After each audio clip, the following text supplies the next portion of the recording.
Welcome in NoDQ Galaxy. I am Gino, and I am honored to return as the host of the NoDQ review. This episode is number 334. Boy, how time flies. I am joined by this week's esteemed panel. We have, as always, Aaron Rift. We have our ORM Virtue in the building. We have Big Baller G and the one and only good old JM Jeff Meacham. So, Virtue, how you doing today? Good. What's going on? I like having to come on these shows and not moderate and just give my opinion.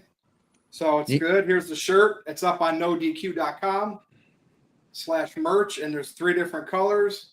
And I'm ready to go, Gino. Love to hear it. We love the shirt. We love all the merch at NoDQ.com/merch. And we're excited to hear your opinions on these topics. Jeff, how you doing today?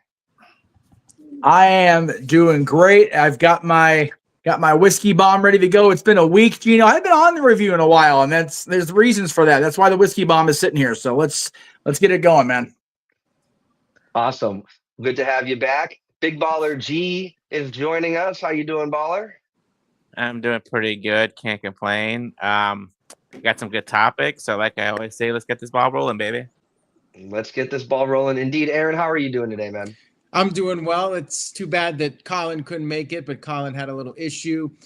Shout out to Colin. Hope to have you back next week. We love you, man. Thank you for everything you've done with the channel. And I'm excited for tonight's discussion. It's been a newsworthy several days. We got some stuff to talk about. Glad to have good old JM, Jeff Meacham, back with us doing his thing. He's got his drink. Virtue has his t-shirt. He's a happy camper. Gino is dressed for the occasion, and Big G is just happy to be here. We'll see if Psycho Jet Black shows up and makes some comments about Darby Allin. If not, maybe we'll go under an hour. We'll see what happens. Gino, I'll throw it over to you. Absolutely. We'll see what happens. And Colin, we hope we make you proud with these topics. I hope we can take you there with what we're talking about. So first, we're going to address the Becky Lynch heel turn, if you call it that. She's going up against her protege, or she's fighting the same person from Ireland that she had the tag team titles with and then lost on the next night, with a pretty interesting segment on Monday Night Raw. They were kind of going back and forth at each other, and then they'd fight, and then Becky got back in the ring, screamed. You know, we almost got that pull-apart brawl situation that Aaron despises so much. So I'm interested to hear what everybody thinks. Do we even think that this heel turn is going to work for Becky this time around? It feels like she's kind of rinse and repeat the same old shtick that she's been doing while she is a pretty fantastic women's wrestler. Is it time for a change for her? Will this heel turn work? So I'm very interested to see what we all think. I'm going to throw it right over to Big Baller G. Big Baller G, what do you think? Yeah. Last night's promo between the two was very interesting. My wife was making fun, every time Becky was saying garbage that I should take a shot of something. But we have seen this version of Becky before, when she had her David Bowie phase going on. But I don't know, it's still kind of early, and I like to let things simmer. I want to be patient with it. I want to see how it works out. I'm throwing a quick spoiler out here because I probably won't be on the predictions this week, but I think Becky's probably going to win the title on Saturday. Lyra's had it for quite a while now. But yeah, like you said, it's the same shtick, So hopefully something different will come around this time around. So I'm intrigued to see what is going to happen. Absolutely. And you mentioned the title, like it kind of feels like the IC title should be beneath Becky, but it almost feels like she needs it to complete this new Grand Slam, Triple Crown, whatever. Yeah, that's now in existence. WWE is going for it. Because I saw Virtue right in the chat yesterday. Why is she not going for the WWE Women's title? We could say the same thing about like an AEW with MJF. Not why he's not going after the World Heavyweight title, but that's just the storyline they put him in for now. So, and like you said, the whole Grand Slam thing. They want Becky to be the first one to complete this new Grand Slam. Absolutely. And that's a great segue. I'm going to throw it right over to Virtue to elaborate on what Big G was talking about and share your own thoughts on this Becky Lynch heel turn and going for the women's IC title instead of the main titles. So what do you think, Virtue? So going for a lesser than a world title after if you win that first, which it wasn't around back then, and then you become a Grand Slam champion later by winning the big belts, that's fine. Just to, winning an IC title just to say you're Grand Slam champion, it is beneath Becky. She main evented WrestleMania. She won WrestleMania. This is a bullshit title, secondary. You know it. I know it. Only marks think this means anything. All Becky's accomplishments, and then whatever her name, Valkyrie tries to hold the title, but she never won this because it's stupid. It's a made-up title to throw a mid-card title in for the women. And I don't know what's wrong with Becky's nervous energy. Like she seems like she's shouting. She moves around the ring a lot, and she's got so much experience. It's like I just wonder if she's even comfortable with this angle. Like maybe she even feels it's forced. Again, I'm all for wrestlers like her, veterans working with younger wrestlers trying to build them up. It's odd. Becky, when somebody like Becky comes back, because Charlotte does it, they go right for the main meat and potatoes, main champion, and I just don't buy it. I'd rather have her be with Seth as like a valet than to be put into this stuff. It's your NXT bubble of fans that, let's watch a former NXT woman face a younger one that's now up on the main roster and build them up because it's wrestling. It's stupid. I don't buy Becky's legend going for this title at this stage of the game. And why do I know something's up? Because nervous energy. She doesn't feel comfortable out there in the ring. It's almost like Vince McMahon, maybe through Bruce Pritchard, is putting the storyline out there. Did you hear her promo last night? Garbage. That's a Vince McMahon promo. It's not meshing. I think Aaron's even messaged me privately and said it feels forced. I ain't buying it. Maybe my expectations of Becky are way higher than some of yours. I just am not buying it. Thank you very much, Virtue. It almost feels like, and I'm not comparing Becky to John Cena, but John Cena also hasn't won the Intercontinental Championship, and you're not going to see him taking a step down just to complete that little Grand Slam thing.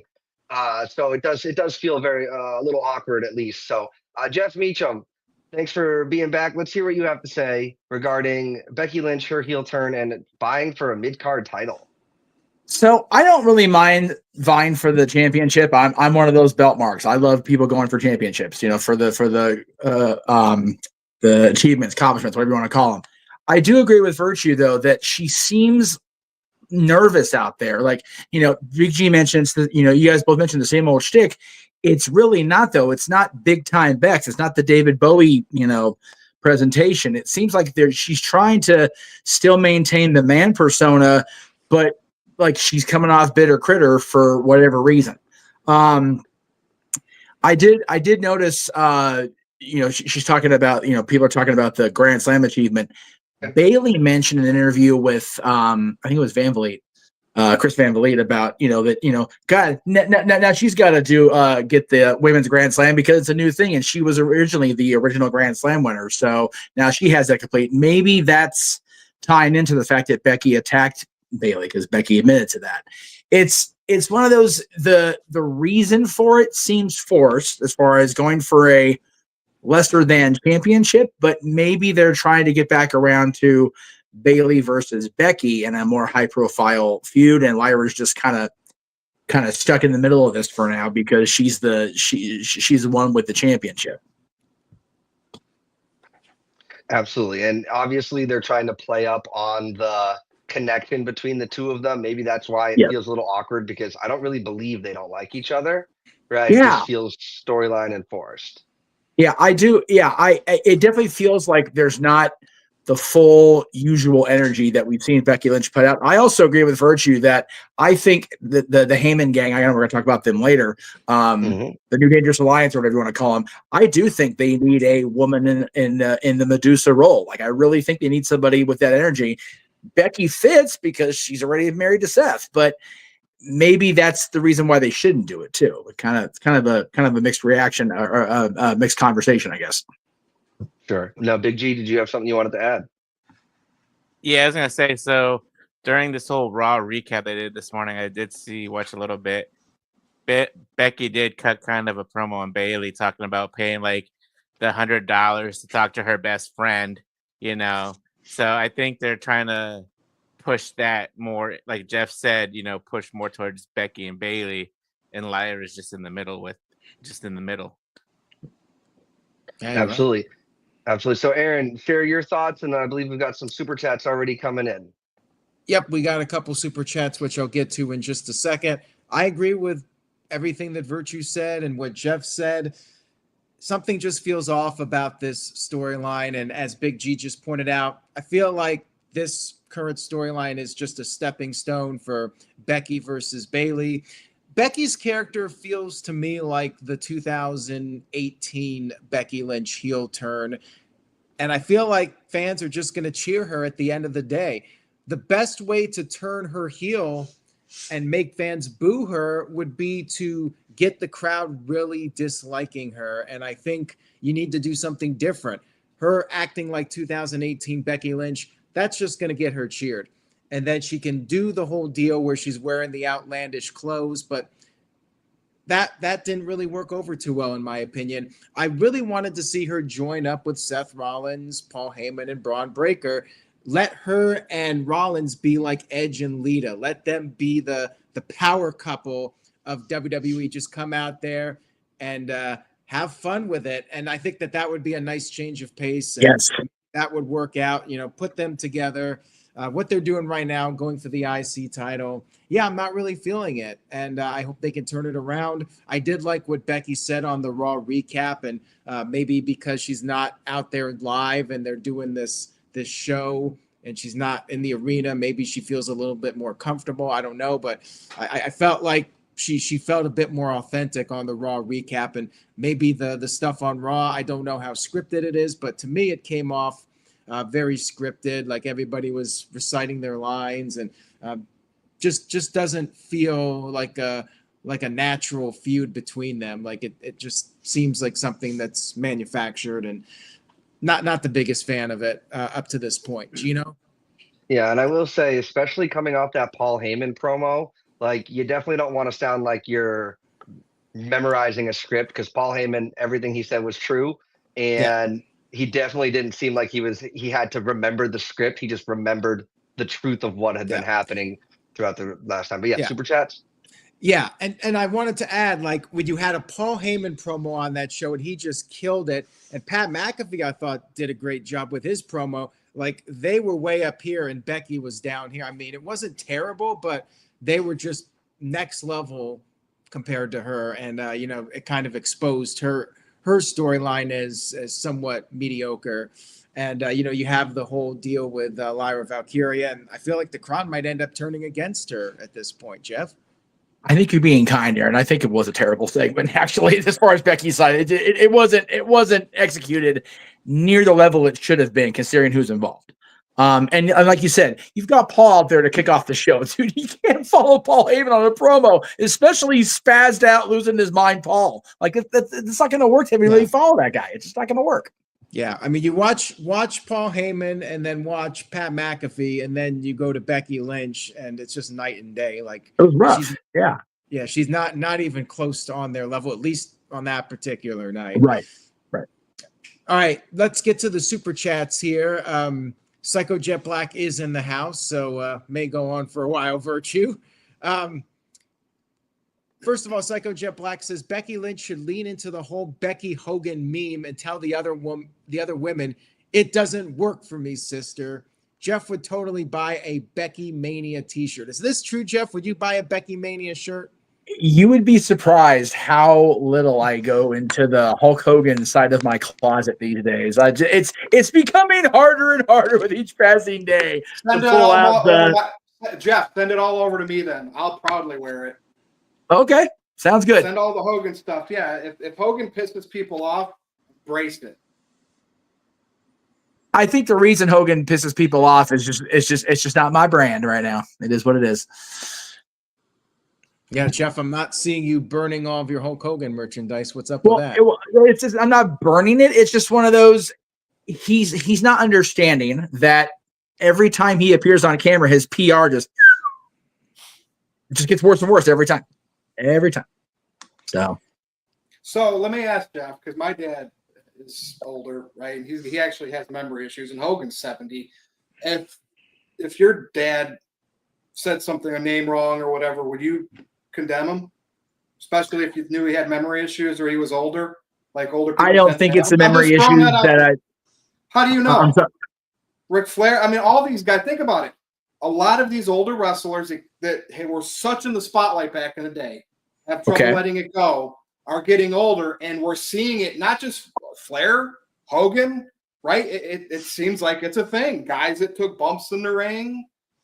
Nobody gives anybody the benefit of the doubt anymore. It's automatic they're horrible people. And that's what I'm saying. Everybody makes mistakes. Some people even make multiple mistakes. So my father, who turns 70 next year, my father turns 70 next year. He's not going out on camera supporting questionable brands for some people. He's also not going out there, promoting a brand after having such a bad PR year. He's not going out there promoting a beer that is tanking in sales. It just sounds like hate, though. I mean, what brand that is not favorable? A brand that 78 million people voted for? Is that? I don't know what you're talking about, but I'm just trying I'm not talking just about that. No, I'm talking about Hogan's overall presentation in the last 2 years. I think it's just certain fans that love to talk about failures and flaws of other people that want to put them in the spotlight. And that's what social media. See, social media has ruined so many things. It's not just wrestling. We as wrestling fans see it a lot, but it happens with sports. It happens, think about the controversies in Hollywood right now in the music industry. And some of those people, rightfully so, are going to be proven as these horrible people. But don't you kind of have to let that process actually work itself out before you condemn somebody? So what I suggest is, I know we talk about Hogan and wrestlers get mad when Hogan messes up and says something, and they'll tweet. Just let it go. If you ignore somebody like that, they'll go away. But the attention is continually brought to them. I 100% agree, which is why people think you start talking about Vince Russo, and it doesn't happen. I guess I have to take responsibility for this one, because I posted that video. I posted that video on the NoDQ Twitter, and MVP replied to it, and then Shelton Benjamin commented on it, and the whole thing went viral and went out of control. So that was my fault. I blew that whole thing up. If I'm upset with people or whatever, or I disagree, I just don't even want to talk about it. I just want to boom, you're done. Let's move on to something that's worthy to talk about. And I don't see that. I see these controversial people like talking about them. And it blows my mind. Now, I'm not picking on anyone particularly. It blows my mind that they're in the news because people are talking about how bad of a person they think they are, instead of just kind of ignoring them and letting them drift off into the distance. I would say messing up a name. I thought that's how it was always done. Yeah, I would say messing up a name is low on the totem pole of intentionalities and being mean for sure. No, yes, and you're absolutely right, Gino. The messing up the name part, that's a minor thing. However, when somebody goes out there and is trying to promote a new brand and gets completely booed out of a major market building, and then goes, okay, how can I make it more controversial and suck more people into my vortex? I know, I'll take freestyle wrestling. That's been, while it's been low ratings, it's still looked at as legitimate and competitive. And I'll partner up with my guy who is just as controversial as I am, and the other guy who I didn't even know who the third person was until they actually said his name on that video, and just double down, cut a heel style promo to introduce a brand, and then go on Fox and Friends wearing my traditional red and yellow, but I still got to have the Hollywood black, brother, because I gotta stay bad while I'm trying to run a business. It's just a bad look from a fan's perspective, Virtue. And I wouldn't say that about anybody. What book did Eric Bischoff write?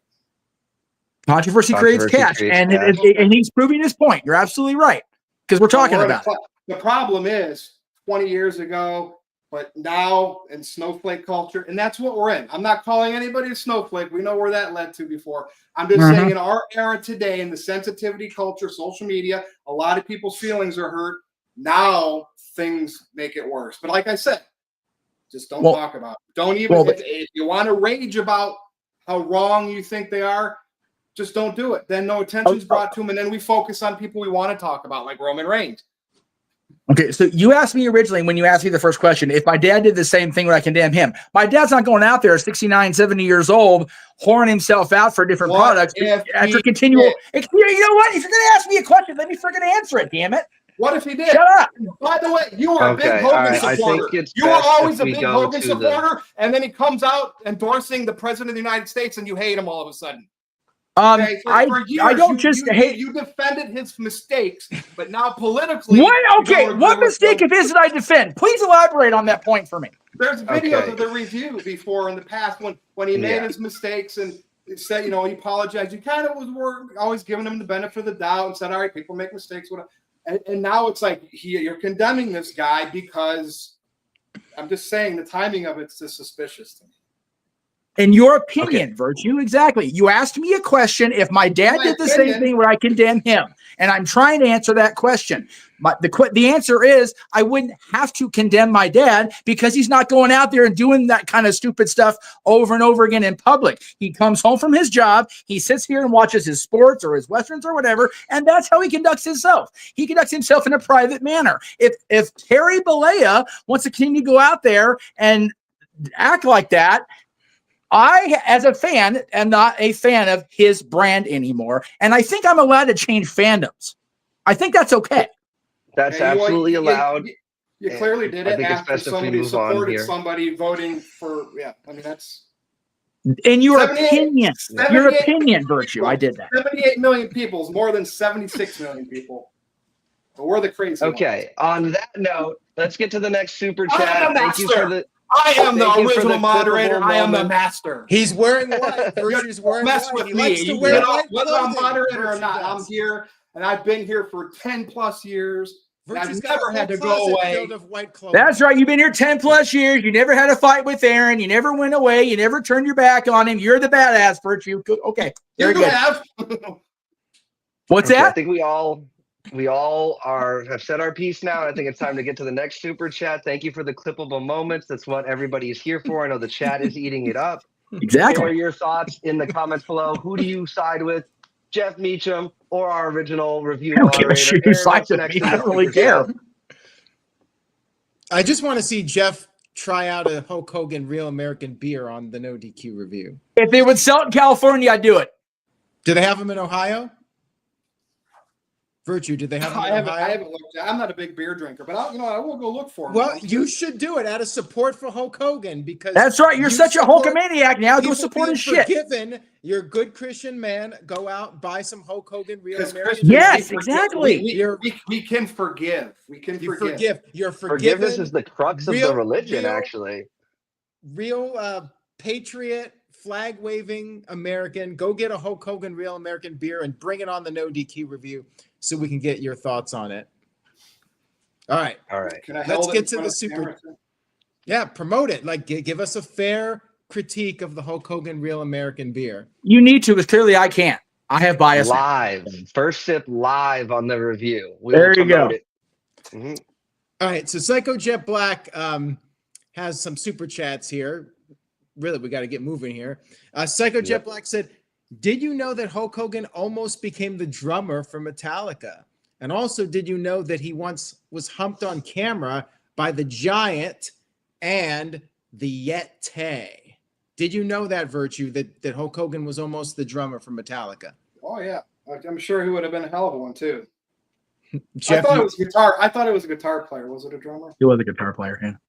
Bass guitar. I think maybe he tried out for multiple parts, and they almost picked him, but Hogan had like a scheduling conflict. He's definitely an air guitar is the greatest of all time. Air guitar is the GOAT. Well, actually, no, it wasn't air. He was strumming the belt, so it's not really an air guitar.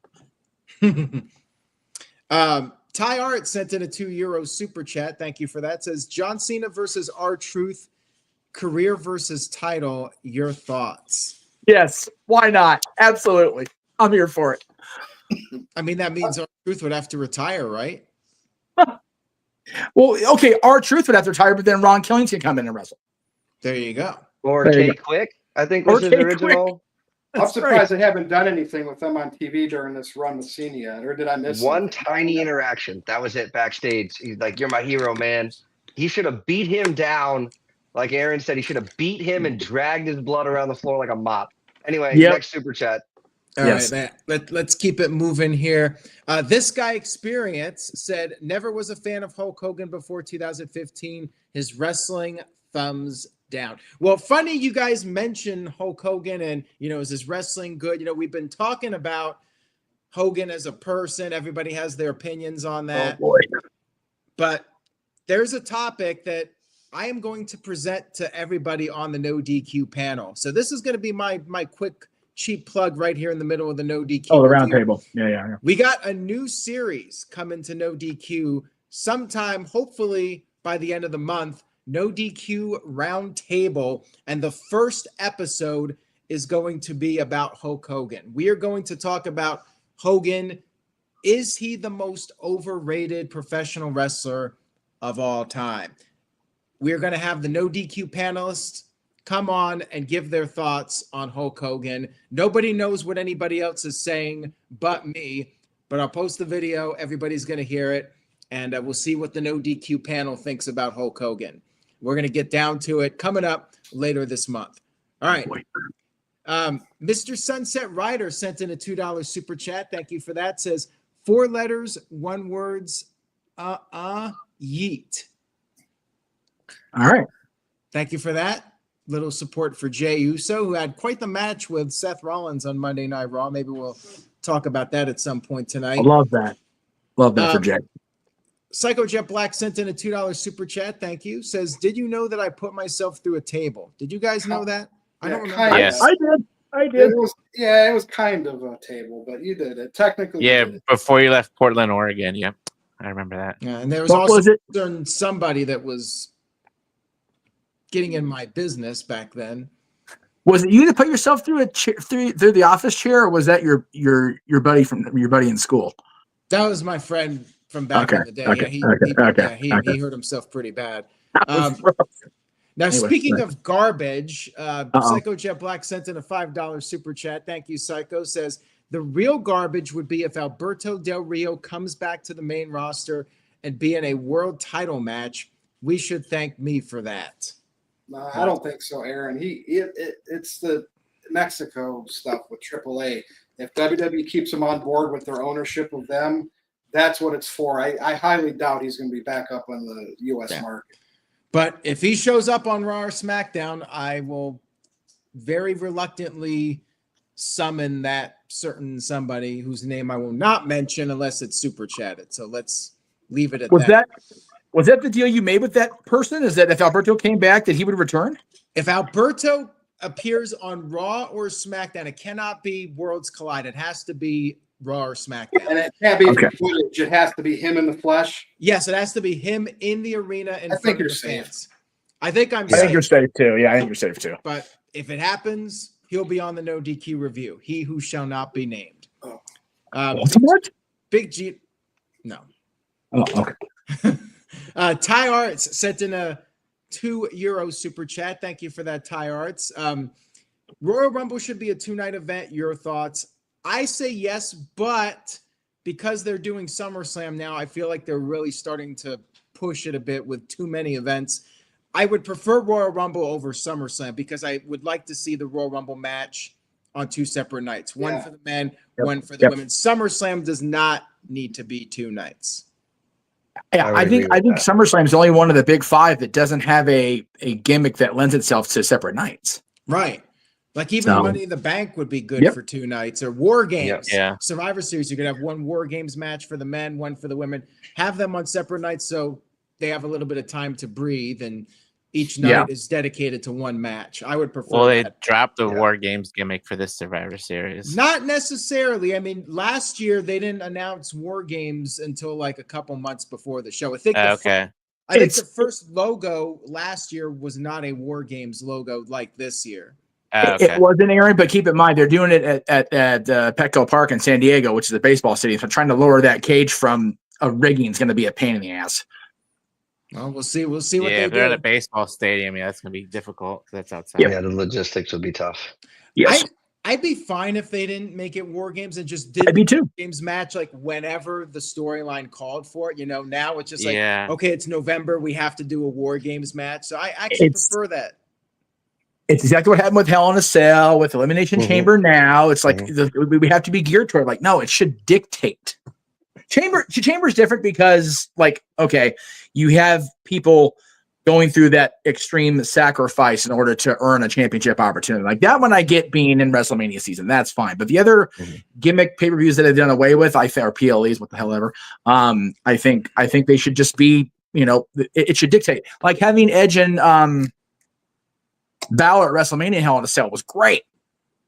So anyway, I'm sorry. And the thing is War Games is like almost superseding Survivor. We didn't even get a traditional Survivor Series match at the last Survivor Series. It's not even. It might as well just be its own pay-per-view that happens some other time. But right. Anyway. Yep. Yeah. Yeah, I'd love to see the regular Survivor Series matches come back and even have something on the line for those Survivor Series matches. I don't know what you would come up with, but any number of things. I think the winning Survivor Series team, if it's a brand thing, that brand should get number 30 in both Rumble matches. There you go. I like that idea. Or the first draft pick or something like that. Or something, something. And the Rumble winners go to WrestleMania. Money in the Bank can, cash in whenever. It just they all can line up with. Again, it's not hard to book; it's just hard to finance, I guess. All right. Psycho Jet Black has a couple more here. Psycho Jet Black might as well be the sixth member of the panel tonight. Psycho Jet Black wanted to know if I really have a round table. Yes, as a matter of fact, I could take a picture of it, but the table I'm recording on as we speak is a round table. There you go. It is, in fact, a round table. I'm not BSing you. I'll take a picture if you don't believe me. I actually do have a round table, and Psycho Jet Black sent in a $2 super chat, says, did you know that Jeff Meacham once pissed off Sting? You did? How does Psycho Jet Black know this? I don't know. I probably talked about it on the air at some point. Apparently, I talked about more on the air than I talked more about on the air I remember, because I'm being, it's apparently I've said a lot of things I don't remember. So I will gladly own that I talked about Sting at one point. Was he the one? Was he the one that wanted payment for an interview? No, that was Sting. Was the one that I used my, at the time, employment connections to obtain his contact information. Oh, he was not happy about that, and rightfully so. I was a young kid, stupid, and whatever. Right. All right. Psycho Jet Black sent in a $5 super chat. Thank you, Psycho, and then we can move on. Psycho says, did you know that Big G is a Steelers fan despite how they are doing these days? Golly. They made the playoffs last year. Yeah. They've never had a losing record for under Tomlin, right? Yeah. They've had 3 coaches in the last 50 years. I think they're doing all right. Seriously. I'm a fan of them. Yeah. How many Super Bowl rings, Big G? 6. I mean, they're doing all Hi right. with the Patriots. One less than Tom Brady. Sorry. Sorry. Psycho, if you want to pick on football, I'm a Cowboys fan, and we got the same owner and GM who doesn't understand how much of a spaz he is. So there you go. That's too low-hanging fruit. We're not even going to bother making fun of you. Oh, no. Read the rest of the question, Aaron. All right. So obviously he's a Jeff Jarrett fan, and Big G is the master of the G spot. Did you know that? Ow! Is that like the money shot that Val Venus used to do? Wow. That would be Big G's finishing move if he was a wrestler, would be the G spot. Oh, my God. Wow. Okay. That I don't could feel be, near as bad anymore now. if Big G I'm ever gonna have writes to a go- column on NoDQ, it can be the G spot. There you go. That'll be the new T-shirt. The G This is a spot. with podcast, Big G. G. There you go. We'll bring you into the podcast. It'll be the, oh, my God. Like, shit writes itself. That's great. Well done. Oh, my God. Well done. What would be the sponsors for the G Spot podcast? Real American beer. Real American beer in prime, obviously. And Global Force Gold, baby. Yes. All right, we are caught up. Let's move on. Okay. Gino. All right, guys. Oh, So Lord. obviously everybody watching live and on demand, don't forget to leave your comments down below and let us know what you think about everything we've just talked about to this point and what we're going to talk about moving forward. So it looks like we've got enough time. So I am going to segue this into what is next. We talked about Becky Lynch maybe possibly needing to join Seth Rollins and that faction. So, but what is next with this faction? They had a title match out of nowhere. last night when we had already kind of been led to believe that they were going to be a Logan Paul versus Jey Uso for his first title defense. And we had this with a screwy finish. And if I'm not mistaken, didn't Seth win the match via disqualification? So where are we going with this? What's going on? Are we going to get another member? Are we not? Is Seth going to win the titles before the title match with Logan Paul? What's going on? I want to throw it over to Virtue to start us off.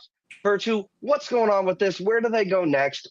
Is somebody going to join? What's going on? Well, we talked about that last week, the joining thing. Yeah. So, to me, this group is to eventually elevate Bron Breakker into the main event. Like, I feel like he'll turn on Seth or he'll whatever. But like right now, Seth Rollins is supposed to be like the leader or like the big, the big main event, like Roman was in the Bloodline. Heyman was always behind Roman, right? And my tribal chief. Now it feels like this is Heyman. This is like Heyman is based on that great promo last night. Heyman is showcasing himself. Like, what is he going to get? 2 low blows at WrestleMania, and Heyman's like catapulted up like he should be the wrestler getting title matches because he's like overshadowing. And I get it. It's Paul Heyman, Seth Rollins, and I know it's early at this point. And you could say, well, he was just out there doing that to get the title match. And he went backstage and told Rollins, see, it worked. We got him. But, I mean, Heyman just kind of overshadowing everything right now. I don't know what would be next because to me, it's supposed to be Seth Rollins. And yes, you get the title match. I expected something like what happened last night to happen and no title switch. So CM Punk made sense. And then they still had Logan Paul business because I was like, wait, didn't Logan Paul just kind of step into Jey Uso's business before Rollins? So I was like, yeah, there's no way the title's going to change hands yet. And so it all made sense how it played out. But I just feel right now it's Paul Heyman's group and the other 2 guys are his lackeys. I mean, Bron Breakker, right? He's basically just sitting there listening to him and talk to him. And that's fine. That's going to be a slow build. Eventually, hopefully, Breakker will have enough of it. But that might take a very long time because this group is pretty fresh. The Rollins thing just kind of surprises me, though. And he can speak very well on his own. And yet, this Heyman is there overshadowed. This is the Paul Heyman group. And it just, that's what's confusing to me. Heyman's putting himself over as this guy that was right, and every decision he made was right, and he helped elevate Roman and all these other people. It's just odd. Like, how is that doing Seth and Bron Breakker any good right now? I don't know. Gino, any thoughts on that? It just, Heyman's great, but I feel like he's taken way too much spotlight so far. Yeah.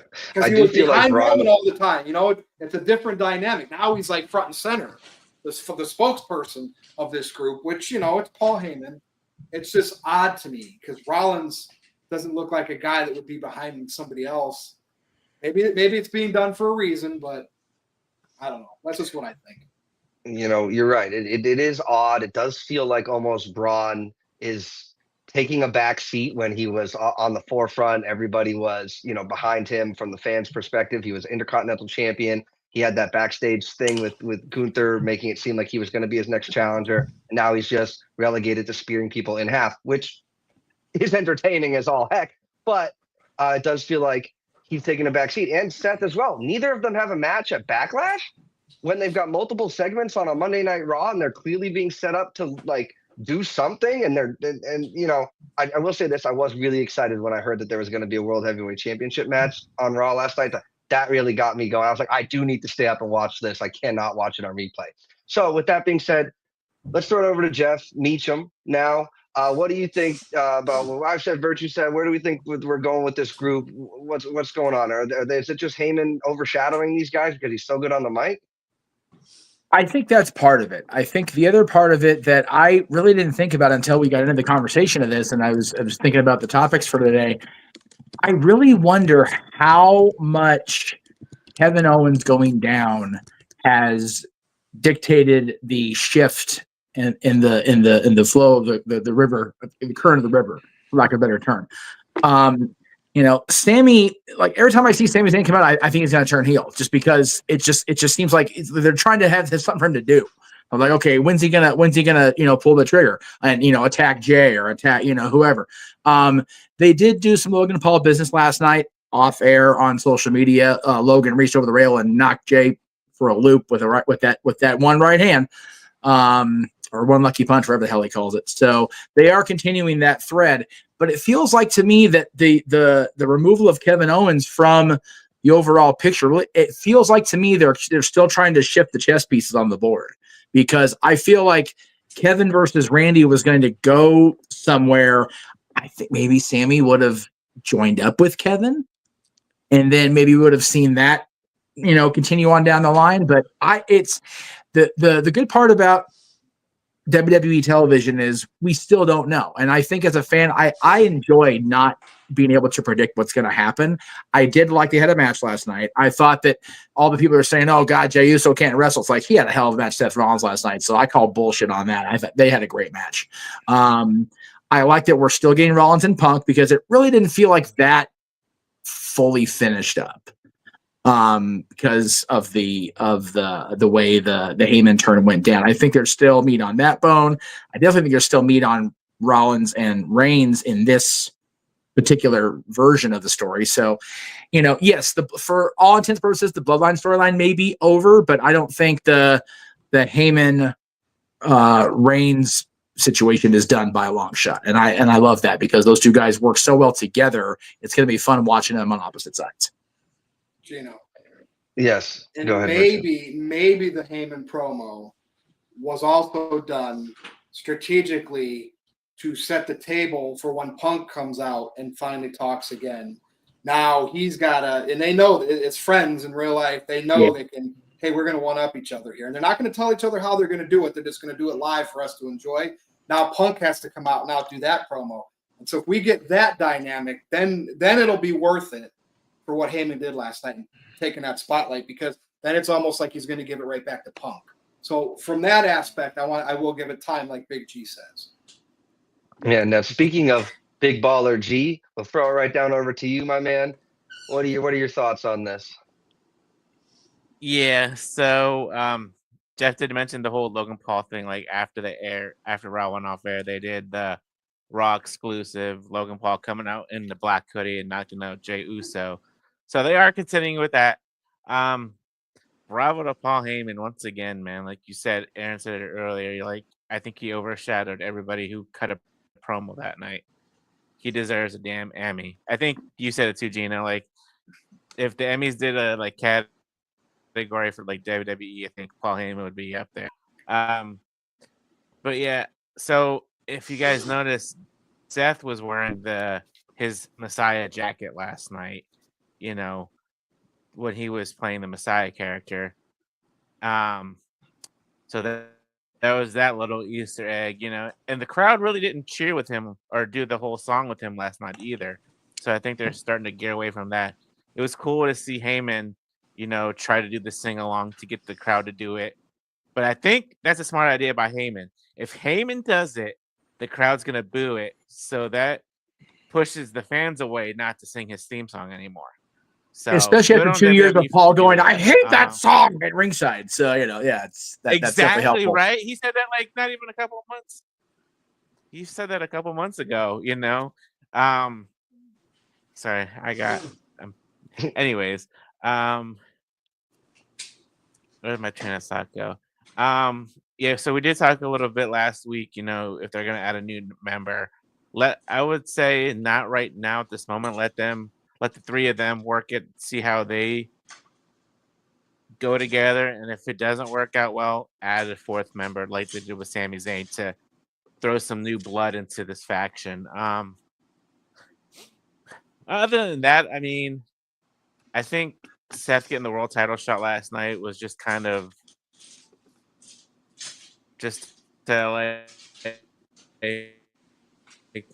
throw that out there to further their storyline with this new faction. To Seth Rollins saying that we got him. He fell for the plan. He fell for the trick. Goading Jey Uso into the world title match. But yeah, like Jeff said, hell of a match last night between the two. It'll definitely be interesting to see where this goes in the next couple of months. Absolutely. So they are cooking. We got people booing Paul Heyman. They're reducing the singing of Seth Rollins' song. Jey Uso seems like he's doing more moves and doing better in the ring. So it feels like if that's their plan, that they are making that work in their favor. Aaron? It looks to me like we're going to get a tag team match in the near future. Seth Rollins and Bron Breakker versus Sami Zayn and CM Punk. And to me, that is like a filler program leading up to SummerSlam. Roman Reigns will probably be back for that. I'm guessing we'll see this tag match either at Saturday night's main event or Money in the Bank, and they'll probably do the singles matches. I could see CM Punk going one-on-one with Bron Breakker, and maybe Sami Zayn goes back to feuding with Jey Uso at some point, or maybe he ends up being the third guy with the Heyman team, as some have speculated on. And then Seth Rollins versus Roman Reigns, I could see being one of the main events of SummerSlam. So yeah, we'll see what happens with all that. I don't know if Seth Rollins will necessarily be the one to beat Jey. I mean, you could do that and then do Seth Rollins versus Roman Reigns for the title at SummerSlam. Maybe that's a possibility. But yeah, I think that's what the future is for the group at this point. Big G? I was going to say real quick, according to rumors and reports, Roman isn't supposed to be back till June, so money in the bank time. So he'll be out for a little bit again. Yeah, so about a month or so. I still feel Sami Zayn could be part of this group at some point, especially when I see reports out there. I thought he was going to do it last night. From our, your favorite over there, SRS's site. There's no internal plans of adding anybody new to this. Well, when you want to have somebody swerve, that's the news you put out there for the dirt sheets to tell everybody. So I still think it's a possibility, and Sami Zayn could join them. That's what I would want personally. If it doesn't happen, it doesn't happen. But at this point, when I hear Sammy's music, it does feel like he's going to turn on Jey. I thought he was going to, like you said, Big G, like Jeff mentioned, like you're mentioning, Virtue. It definitely felt like they had that tease with Jey Uso, and now when I hear his music, I was like, oh, we're going to think he's coming out to help Jey. He's going to hit him with a chair. And it didn't happen last night. We were probably going to have that filler program, like Aaron mentioned, before we that would be a perfect time to do it, right? During the tag match with Punk. Actually, that's brilliant. Yep. Aaron, do we have any super chats here? I think we've got a couple. Yeah. Michael sent it a $2 super chat. Yeah, you know which one I'm talking about. Not this one. Well, this one's interesting. Michael says, none of the men in the chat better get Cora Jade's OnlyFans page. Well, Jeff, what about you? I mean, are you into Cora Jade? No? I'm into Cora Jade, but if she gets an OF, that's good on her. Good on her for it. All right. I know, a couple of us are married here. 3 of us are married here, and wouldn't be a good idea to subscribe to the Cora Jade OnlyFans. I got to be careful. I don't even want to say OnlyFans because if you even mention OnlyFans, like their lawyers might come after you. Just saying. You said it 3 times. Copyright. Yeah, exactly. Like they're crazy. It's like I thought he said lonely fans. Very good point, Virtue. That's what I heard as well. Now that you mention it, yeah. So no infringement there. Yeah, I mean, what's worse, the OnlyFans or Mercedes Monet charging $100 a month so you can text her, and probably you're talking to a Chat GPT robot. I would say the robot Chat GPT is worse than the visuals that you might get on a Lonely Fan. So Aaron, I know it's going to take a while. It's going to take something out. If you don't really want to read this, I will read it for you. If you don't want to do it, but it is a worthwhile super chat with the money that they sent in. So I'll leave that up to you. You read it off. I'm not even going to dignify this with a response. Okay. So the Santi says, stick to NoDQ. Thank you very much for the $10 super chat. It is greatly appreciated. So say his name and he appears. We believe in Rift Aronson. We believe in Rift Aronson because they love him in the NoDQ verse. We believe in Rift Aronson. Thank you so much for that. We really appreciate it. The super chat, it means a lot. Obviously, that's a sore subject for him. So we're gonna move on. Oh no. Is he going to appear, though, is the question. Nobody had to live through Rift Aronson like I did. Like, no. Oh, God, no. All right. Well, thank you for letting us get through that, Aaron. We appreciate you. We got one more super chat. Sort of back on track, sort of not back on track. So let's see what happens.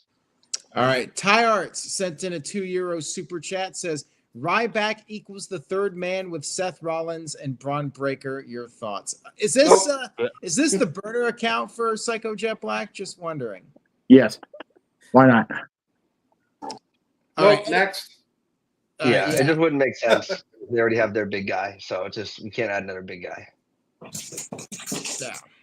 So with that said, guys, we're going to move on to our main event of the evening. Don't forget to leave your comments down below, whether you're watching live or on demand. We love to hear your thoughts.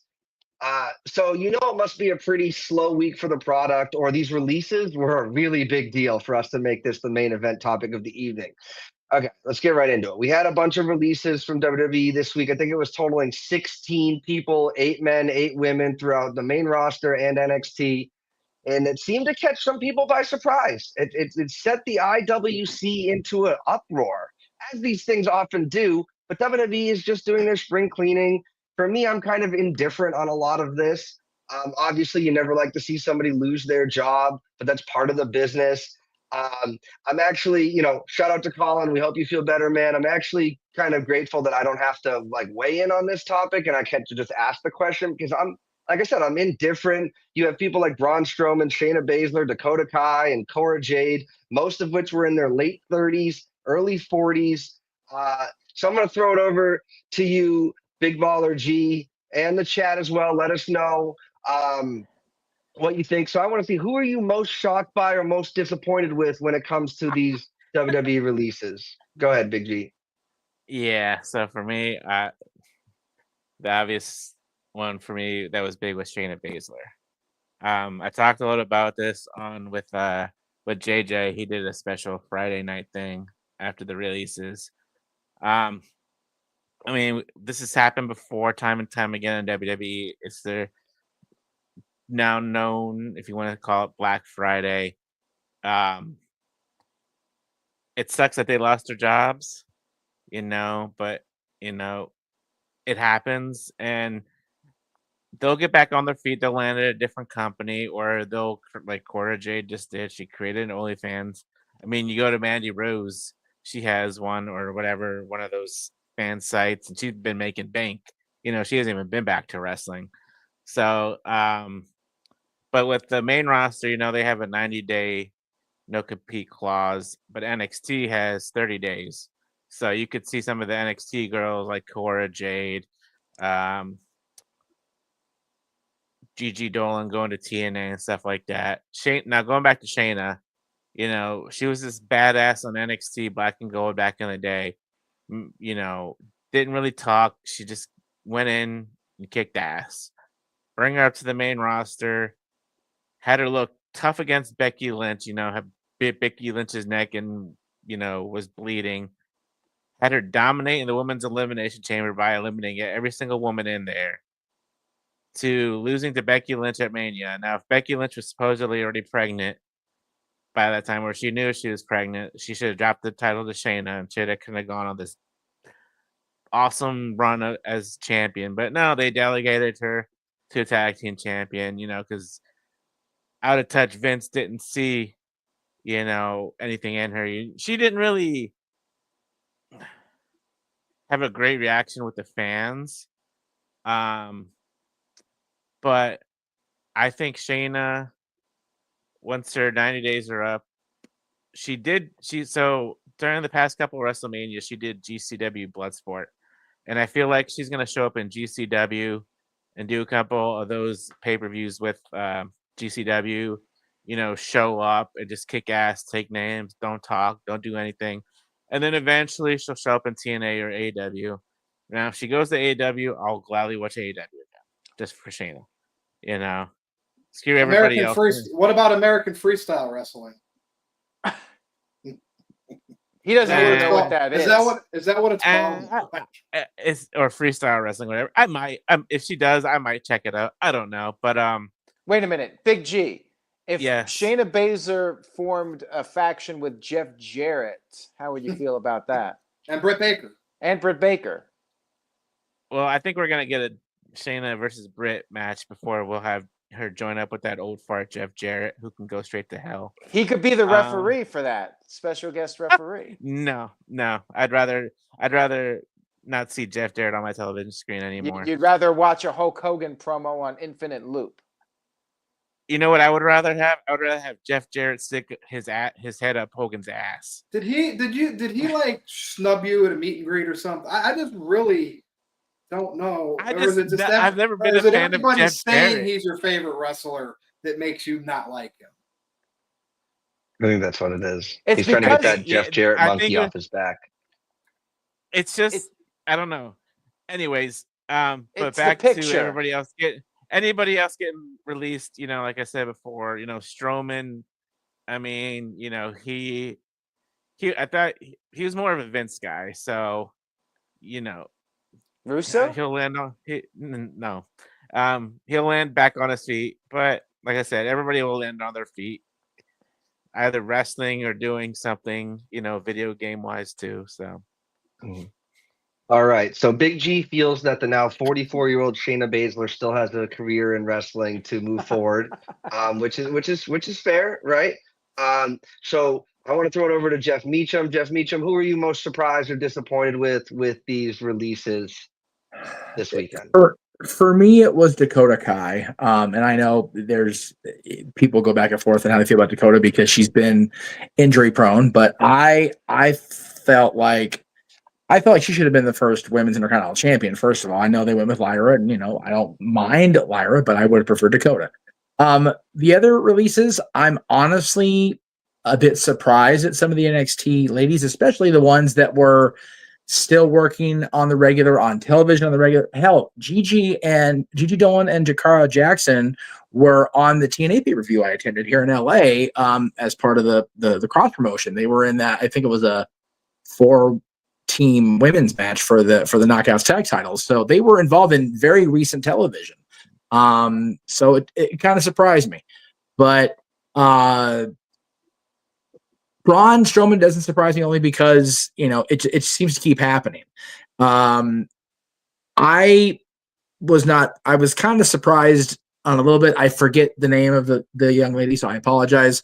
But she ended up just retiring. She's like, okay, well, the hell with it. I'm just going to retire from wrestling. So I forgot the name. Forgive me. I know Aaron had it on the list, but Danny Palmer. Danny Palmer. Thank you. Thank you. Yeah, God, sorry. I apologize. Hey, at least you didn't call her Palmer Danny. No, that's fair too. No, the only Palmer I remember in wrestling was that SmackDown executive that got bullied or whatever his name was. Palmer Cannon, I think his name was. Anyway, I heard a podcast yesterday. It's like, people just get so worked up about it, and it's one of those. It's not like Paul Levesque and Nick Khan signed adoption papers. It's a business, and for whatever reason, they felt that I can't see what it says, but they felt that keeping those people on contract wasn't, the best thing for the business of the company. So they turned them loose, and a lot of them are going to land on their feet within 30 days because they're NXT talent. They've got youth on their side where they can go to, AEW if they so choose. TNA still has a relationship with WWE, so they may not necessarily go there, or they may just go there so they can make sure they stay on the WWE radar. There are so many options right now in wrestling because the business of the wrestling business is so thriving right now that they can still remain in a high profile spot and stay on the radar of WWE should they want to go back. A lot of the releases in the last few years during the spring cleanings have ended up back with the company. So I don't think it's just the end for a lot of their journeys. I think it's just a big pause. And that's a good way to put it, right? The best ability in wrestling is availability. And sometimes when you're injured, right when they're pushing you, like what would happen with Dakota Kai, it does turn the executives off of wanting to push you. I do agree that I was rooting for Dakota to win that title match over Lyra, because then they could have had her drop it to it, and then we'd still have all this stuff that's going on. Same thing with Strowman. His injuries kind of helped, but at least he helped put over Bronson Reed and Jacob Fatu, two guys that are going to take over that monster gimmick moving forward. Yeah, I forgot to mention that. That's my bad. Braun Strowman deserves some sort of like severance package because had Reed not gotten hurt at Survivor Series, him and Jacob Fatu would be like the dominant monsters right now, both of them. And Jacob Fatu had a big WrestleMania moment. Strowman got him there. So, And if you're not going to keep him around, fine. Just give him a nice retirement package. You can go sit on that big ranch of his or farm of his and just enjoy life. Because damn it, he earned it. Absolutely. And I think when Reed comes back in the next couple of months, because I believe it was like an 8-month recovery and we're getting close to the next couple of months, he should be back. I still think he's going to come back, tsunami people thousands of times. It's going to be great. Oh, yeah. But Virtue's been waiting super patiently, which we respect and appreciate from our ORM. And we're going to give him the floor now. Virtue, who are you most surprised by? Do you have anything to say about what the other guys thought? What are you disappointed with any of these releases?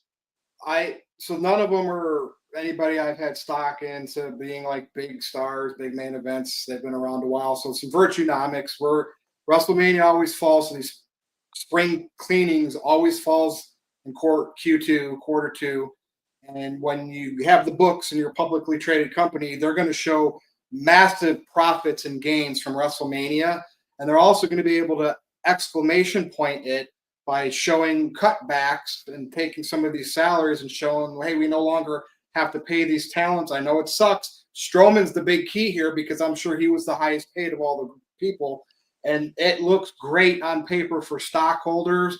And again, it's always spring cleaning. It's always when they're getting the huge numbers of WrestleMania anyway. You make them look even bigger to the stockholders when you show cutbacks and maximizing profits. And that's exactly what's happened with some of these people. It's not like we lost any big talents that were getting super pushed. I don't feel bad for wrestlers even losing their contracts, especially when they leave WWE, because wherever they do go, they're likely to get signed by some promotion because of the WWE rub, or just go on the indies and you get paid more by mark promoters because you were in the WWE. So they will find work somewhere. So I don't feel bad about any of them, but exactly WWE cutting the books, getting ready to polish it up and put their earnings and all that good stuff out there, and let's raise our stocks. Let's make ourselves look like this grandoso company, which that's how they've done it for a very long time. Yeah. And WrestleMania falls right around here, and it's like, well, why do they have to do cuts now? Because they're doing so well from making all that money. Well, yeah, you make the numbers look even better, right? By getting rid of, especially if you get rid of people that I know some of them were on TV, but it's just how they do it. It sucks for the wrestlers, especially when their dreams are to be there on that big stage. But they were there on that big stage, and they are able to utilize that. I know they have to change their names, but they work and do the hustle and do the Matt Cardona. A lot of them can be just fine. Actually, we'll go to Aaron and then Jeff. Well, Virtue, I just wanted to ask, you consider yourself to be an expert on economics, right? Educated on it. There's things I'm more skilled at, like risk analysis than other things. But go ahead. Ask more than Mr. Tito. I mean, I probably am a better risk analysis than he is, but he might know a little bit of the economic side. But I mean, I have a couple of college degrees, so I'm sure he does too. So. All right. Well, you guys sometimes clash on that. We're both qualified. Maybe you agree on this take. Mr. Tito sent in $2. He says, remember Steve Austin, Triple H, Mick Foley, and Undertaker were WCW's releases. You don't see any of them being like those types of releases. And Pillman too. Yeah, I mean, I don't see any of this group as any stars like that. I mean, what was the last star released by either, not established, but one that became a star? That was released by a major company in our modern era. I mean, is there one that we could put in a class like that? Does anybody have one? My mind's going. Cody Rhodes, maybe one of those two, but that's about it. That's all I can think of, really. Cody kind of left on his own, though, right? He kind of did everything on his own. Yeah. So. Drew McIntyre, really. Yeah, I was going to say, definitely. McIntyre did his own thing after it got released. And again, Matt Cardona has just created his own brand. He went out there and did his own thing, and he does not have to go back to WWE if he doesn't want to. He is making money. Yeah. So and he's the great example. I think. What I was going to say was, JR always talks about on his shows, wrestling is two things, cash and creative. I think situations like this, it comes down to what Virtue said. Creative booking and creative bookkeeping. WrestleMania was a bomb success, but in the post WrestleMania, people always talk about the post WrestleMania doldrums on the creative side of things. That can lead to less cash. So the way you recoup that cash is by cutting contracts. And Jeff, did they not also release some office people and creative people? They did. They did. Yeah. And that doesn't always happen during the spring cleaning. It's usually just the talent, but they cleared out some office people too. So yeah, there was definitely some, like I said, creative bookkeeping taking place after Easter for sure. It's a business. I mean, that's how they run. Yeah, exactly. Like I said, it's not an adoption agency. It's a freaking business. Like it just people and a lot of the people that were on the cut list this time are young enough and have enough experience already because they started so young that they'll either go out there and, mind their own, field and they'll come back or they'll turn into another Matt Cardona and just make freaking money hand over fist, not to worry about anymore. Mm-hmm. And I do want to bring up two things. Number one, for the people in the chat that might be either referencing them going to AEW or that AEW, whatever, AEW makes releases too. We just don't, they're just not noteworthy enough to talk about. The other thing I would say is you don't see any of these people who are like actively mad at WWE as owners of any merch of the people that they're upset about getting cut. So if you're not willing to buy their merch and you feel this way about them getting cut, what does that say about their ability to draw to people who are indifferent about it? Good point, Aaron, I believe we have some super chats. Beautiful point. Thank you, Virtue. Thank you, Dress. Super chats. Okay, so yeah, like Gino said, you got to support the people after they leave WWE. Like if you want to see them succeed, follow them on the indies, follow them wherever they go, show your support for them. And for some of them, they'll keep going. Not everybody will make it. That's how wrestling is. It sucks. I was sad to hear about Shotzi also not sticking around. I guess they're not going to renew her contract. I was a fan of hers. I thought she did good work, but at the end of the day, there are so many factors, and there are things that we don't even know about, stuff that's not even public. It's very easy to judge, WWE is this evil corporation. They're just firing a bunch of people. But, then at the same time, people are like, well, this roster's bloated. They have too many people under contract, and this is ridiculous.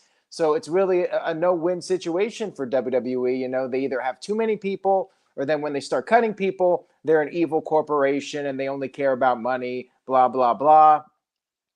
It's been going on for years, and it's going to continue. It doesn't matter if Vince McMahon's in charge or Nick Khan or Triple H or TKO.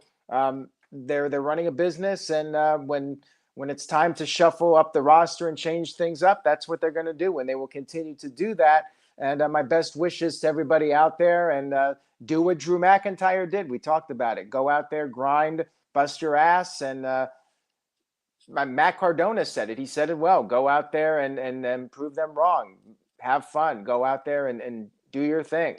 And make it a positive. Take a negative and turn it into a positive. Cardona never has to go back. He can just take individual dates from TNA and stuff like that. He's selling action figures to marks like the Fightful owner for $45,000.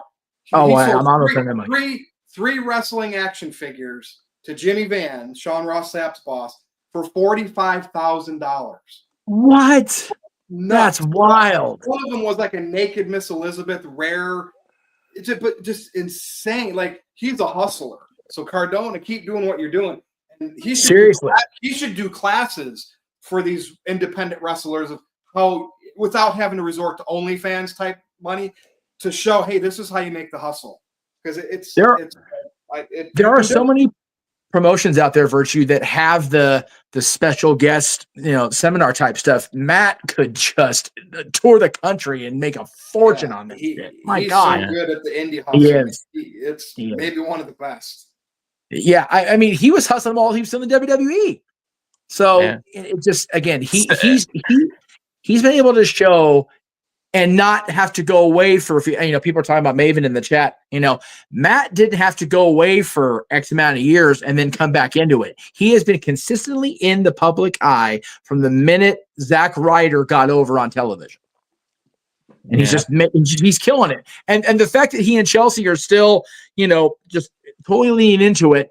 I love that he goes out every time she wins a title and he buys a replica just to be that obnoxious jerk about it. Like, yep, I'm also the U.S. women's area, whatever he's told at the time. It's just so he's got such an eye for it and a knack for it. I commend him tenfold. Did the Joe Hendry craze get started in the Indies, or was that because of TNA? You could kind of count that as Indies, but it's still on TV. So Joe was a Ring of Honor person first, but I think he got started like in the Indies in the UK, like mainly Scotland. But Scottish promotion. Again, that's another person that's become.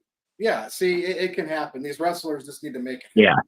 And God, Hendry is over, man. Like I saw it at Mania and I got it, but I was in a crowd of a good amount of people, and God, he's over like Rover, and good on him for it, man. His brand is hot, and he owns his own song because he's singing it himself. It's all handmade by him, bro. Like he can take that wherever he goes, and that's great. He's been also using it for like 5-6 years, and it's just coming on, relatively recently. So he's just doing all the right things. It made the Billboard top charts. Right, yeah, and he's so far into his career, but he's also living the fanboy dream. Thursday night, he's out there going out, and they remixed his song to include the Hardys in the video and in the song, and they're out there doing the delete together, and people are eating that shit up. It's brilliant. So all these released wrestlers, you hold your own destiny. Yes, exactly. Like Cody says, make yourself undeniable, right? And make them have to pay attention to you and make them regret their decisions. Just like a breakup, bro. Like you just go out and you got to get back on that horse and do your thing. Or, get an OnlyFans if you're good looking enough. So, Aaron, do we have any super chats? Yes, we got one here from Psycho Jet Black. Don't cheer Big G. He says, I believe in Big G's fandom for Jeff Jarrett. So do I. Big G's fandom for Jeff Jarrett is a NoDQ creation. That is your fault. I mean, it's a classic picture. We're never going to forget that moment. Big G, I get it, right? You want to say you don't like him, but Cleopatra was queen of denial, so. Oh boy. But you know what? That might have to be replaced because we have a new picture. This one right here. Good old JM Jeff Meacham at ringside. Not sure where he's looking. He's not looking towards the ring, but so forgive me. Who's in the foreground? Was that during the Ultimate X match? Yes. Yeah. Okay. There were.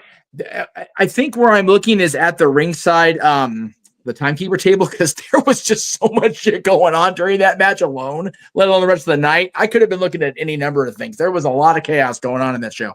Maybe you thought you saw Jeff Jarrett at ringside. It wouldn't surprise me. Everybody else was at that show. Shit, why not? Scorpio Sky was there. I saw him.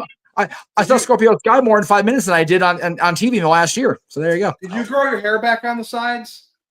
Did I? Yeah. Go back to that picture. Am I looking at somebody else? Oh no! You know what? It's because when I wear baseball caps, the hair shows differently for some reason. I don't know why. I don't know. Okay. I mean, right now, I'm a fan of these. So you do have photos where one person is looking elsewhere and everybody else. Everybody's got hair here. It's up here where you lose it. I thought Jeff shaved it all off. I didn't know. I did for the longest time, and I only haven't. So I've got when I go out to have people say I have the John C. Reilly look, and that's why we're at so. Can you can you end up doing the Heyman? No, my hair doesn't get that skullet level because it just doesn't grow fast enough, and I get annoyed with it. It's okay. I still have my luscious hair, my long luscious hair. You and Jake are stepping up. How about that? Yeah, I thought that was an old TNA picture from like way back. That's no, that was the 27th. That was 2 Sundays ago now. Yep. Gotcha. All right. One last super chat. Yeah, Ty Art sent in £2, I guess, pounds, not euros. Says, is the 60-minute Iron Man match stip antiquated? What do you guys think? Yes. I don't. Yes. I wouldn't want it anymore. I actually think that Seth Rollins and CM Punk's, they're going to have a match where they do have a 60-minute Iron Man match, and it might be for a World Heavyweight Championship somewhere down the line. Maybe at a Mania night too. Who knows?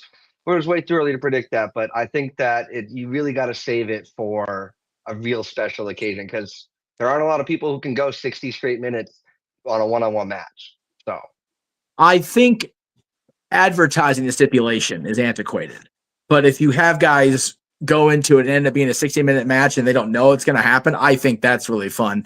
Aaron and I saw one of those at a PWG show back in 05. Daniels and AJ, Christopher Daniels and AJ Styles went 60 without advertising it. They just went to a draw and people were eating that shit up. So and again, that's 20 years ago. And I understand that. But I think if two guys just continue to just fight and, the whole fight forever chants become obnoxious too. But if you got two guys that can go like that, shit, turn them loose. Well said, Jeff. Definitely not going to be Jey Uso because he gets winded yeeting. So it's definitely not going to be him. You know what, though? He does that, and then he goes out there and has a banger of a match with Rollins. So, it is what it is. Yeah. All right. So whatever you guys think, guys, comment below and let us know so we can share our thoughts. So that brings us to the end. We're going to go around the circle and we're going to go ahead and do our plugs. We're going to start off with Big Baller G. Thanks for joining us. The Steelers, you're never going to not be a fan of the Steelers, so don't listen to the haters, even if I'm one of them. Where can people find you? YouTube, Harley and Joker 2021. If you're a big fan of cats, I have a bunch of cat videos up there. X, NoDQ _ Big Baller G. TikTok, for the time being until it gets banned here again in the US, Big Baller G 1988, and then NoDQ _ Big Baller G 1988. And then if you want to throw up, yes, the Fox and the Poppy is currently. No, I don't want to throw up. Damn. Yeah. So yeah, Fox and the Poppy is available on Amazon. For the people who've purchased it, if you can go to Amazon and give a 5-star review, that'd be greatly appreciated. And her next book, Harmony Under the Sea, will be available May 31st. Awesome. Well done. I will make sure to remember to leave that 5-star review. I also bought one of those books. It's important to support the people that you like seeing before they're released from the company, everybody. So we're going to move on to good old JM, Jeff Meacham. Thanks for rejoining us. We're happy that we were able to stay the course. I'm not surprised that sometimes we forget things when we are drinking on air, but that is a side effect of that. So, Jeff, where can people find you more often? So, my own show will be back next Tuesday before the NoDQ review. I was going to do it Monday, but I'm working. I'll be on the Greg Cherry Show tomorrow. NoDQ predictions for Backlash on Thursday, and then those of us that are over on the Simply Reliable Studios, we're having our monthly karaoke show on May 17th. It's the music of the Muppets. And you can find me on, Yay! Actually, excuse you, I'm promoting. Quiet. Does that include the Muppet Babies? If we can find a decent Muppet Babies song to karaoke to, why not? There's plenty of good ones. The theme song. Yeah. Well, you know what? I think I don't know right now, but I could probably have it memorized by the 17th. It's been a while since I watched that show. But which is my birthday, by the way. But we'll get to well, that. Then you are. I'm sure you have more grandiose plans to hang out with us schlubs. But if you're welcome to join us if you want to. So sounds good. Thank you so much, Jeff, for being here. And our original review moderator, our ORM, is sitting back, able to give his unfiltered opinions without having to worry about moderating. We really appreciate it. Where can people find you? Twitter, it used to be Twitter, x.com @NoDQ_virtue. And then you can go to NoDQ.com/merch and get shirts like this and all the NoDQ shirts. And that's it. I mean, we'll have fun. We'll have fun next week. And I think I'm moderating next week unless Colin wants to make up for missing this week, then he can do it. So we'll stay tuned, everybody. But Gino putting you to the test today earlier there with that little Virtues Rage that I had with Jeff. And you did a pretty damn good job. You got me to get quiet. That's calm him down. Hell of a all job. good fun. All good fun. Talking about this. That means a lot. And we got to get you to play some Smash Brothers with us, Aaron, Tito, and I. We had a little game going. I beat the story mode on not the most difficult setting, but on harder. Got unlocked everything. I just got to find time to play online. Like, it's just weird. My time is very weird with when others do things. So I've never really been a big online gamer, but we'll see. Absolutely. We'll have to add you into the X group chat that we have going, because I play Piranha Plant and apparently he's a beast. So I look forward to putting that to the test for sure. So, Aaron, where can everybody find you? Not only on the NoDQ channel, but where else? Well, just make sure you guys check out the roundtable. That's my plug. We got the roundtable coming up. The NoDQ panelists will be talking about various topics, and the first one is going to be about the one and only Hulk Hogan. And I do want to give a shout out to Colin Andrew. Give him a quick plug. Follow him at the Cleaver NoDQ and follow the Big Vito brand. Much love to Big Vito. Maybe we'll get him on again. And that's it, everybody. Thank you all for watching. We gotta live stream. You know what we have to do? We have to find the time, and when we all get together to do Smash Brothers, we gotta live stream the competition. Hell yeah. And get us on the video too. So that way we can give everybody the full experience. I might feel a little bit more determined to beat Piranha Plant if we're doing it live. But then again, I also could be embarrassed absolutely by Piranha Plant. Virtue? Here's a tip for you guys with Smash. And again, you have the different characters and learning all the buttons and the combos. So really it's unique to everybody. But there is one character that if you unlock its fullest potential and knowing all the different things it can do, you know who the strongest, the best fighter is made purposely in that Kirby. game? Yes, because Sakurai, that's his little boy. If if you learn him, like some of the grand champions in that to do the tournaments, a lot of them featured, like they use Kirby a lot.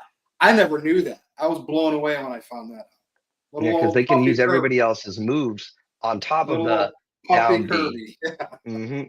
Absolutely. So before we go, Aaron, can you throw up my plug for me, please, if you don't mind? Oh, yeah, that's right. You got a plug too. Yes.